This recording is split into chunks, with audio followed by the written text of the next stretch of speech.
to give you a flying lesson. Get ready? We're flying 1 year into the future. 1, 2, 3, you're there.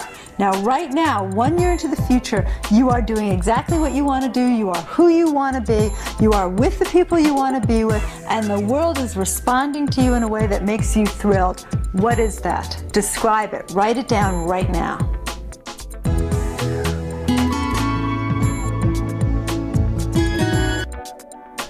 Now, I haven't flown you back yet. So from now, here, 1 year in the future, I want you to look back. And I'd like you to jot down what helped you find your passion. When did you know that it was truly your heart's desire to do what you're doing now, 1 year in the future? Jot it down. Oh, by the way, if you're not getting anything, make it up. Pretend is a wonderful way of allowing us to do things that we don't think we can do. It always amazes me how secretive people are about their dreams. Go into the world assuming that people want to help you create.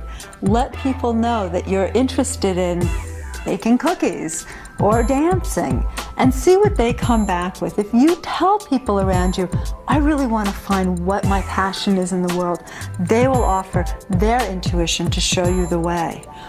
When you really do this in an organized way, what you'll find you have is a collection of resources that you can actually organize into a framework to achieve your goal. Get your pen and paper ready. I'm going to be asking you about your superheroes, your heroes, your mythical characters, your favorite images. And I'm going to be doing an intuitive exercise with you. Of course, I'll tell you the question you're answering at the end. So I'd like you to choose your first, and it's going to be the first one that comes to mind, your first superhero, mythical character, hero image. Number it 1. Now choose your second, first one that comes to mind, and number it 2. And your third, first one that comes to mind, number it 3. Next to number 1, write should. Next to number 2, write are. And next to number 3, write my integrity. Number 1, should, is the person that you may be trying to be because of some past tapes, maybe from childhood, expectations of your parents, or things that you weren't, that you thought you should have been. So that's your should, and you might want to put that to the side. Number 2 is what you are. So it's the being that you're living through right now, which may or may not be, if you're stuck, it probably isn't, something that you want to be. Number 3 is your integrity image. Now, some of you may have gotten, say, a bad guy or a bad girl. That image may be something that you need to accept to be able to go full force into a work environment. Your integrity image is who is it that I need to be, that I am, in fact, in the world when I'm being genuine to myself. Let me tell you, from 41 years of experience, you cannot be anything well except for yourself. In order to move forward powerfully, you're going to have to work through your should image. You know, maybe say, hello, this doesn't belong to me, it's hard to let it go, but this is not who I am. You're going to need to accept your are image. So this is what you are trying to be right now. But if you're asking this question on this track, it doesn't seem to be working. And you're going to have to move toward, and believe me, when you get there, you'll love it, your integrity image. Take this integrity image and ask yourself, ask your intuition, what can this person, this superhero, do in the world right now? You might want to go around to friends and, as a way of engaging their intuition, say, okay, I'm Cruella de Vil. If Cruella de Vil were alive today, what skills would she have to sell? Well, let's see if she could paint spots on Dalmatians, but you get the idea. So take the superhero you are now and the things that have given you pleasure and begin to come up with a plan of what that superhero can do with the things that you love to do.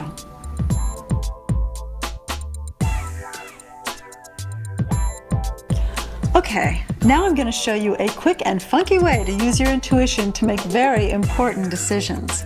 I'm sure all of you have gotten some conflicting information about one question or another. What I'd like you to do now is go, run, don't walk, and get yourself 3 envelopes. 3 identical envelopes, brand new, because the unconscious or subconscious is very smart at seeing little differences. So get 3 new identical envelopes, pencil, and 3 identical pieces of paper or index cards, and come on back.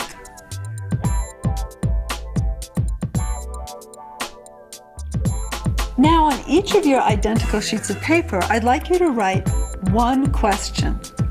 Not the same question, one different question on each of your 3 pieces of paper.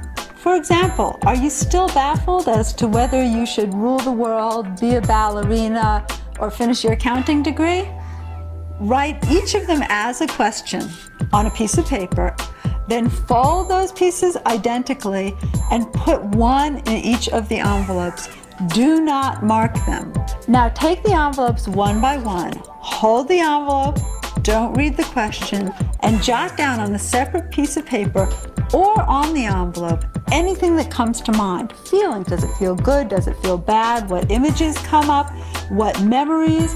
When you go forward in time with it, does it feel empowering? Does it feel oppressive? Does it feel like sheer fantasy? Anything that you sense in any way, including your distractions, your obsessions, or your memories, jot down on a piece of paper. Repeat that with all 3 of your envelopes until you finish the exercise. Now, just as we did before in the earlier exercise, take the information, look at the question, and adapt the information to the question. Do that with all 3 envelopes. This is what I call a blind exercise. It's how to answer a question that you think you know the answer to without letting what you think get in the way of what you're intuiting. You should by now have a very clear, objective answer to each of those 3 choices.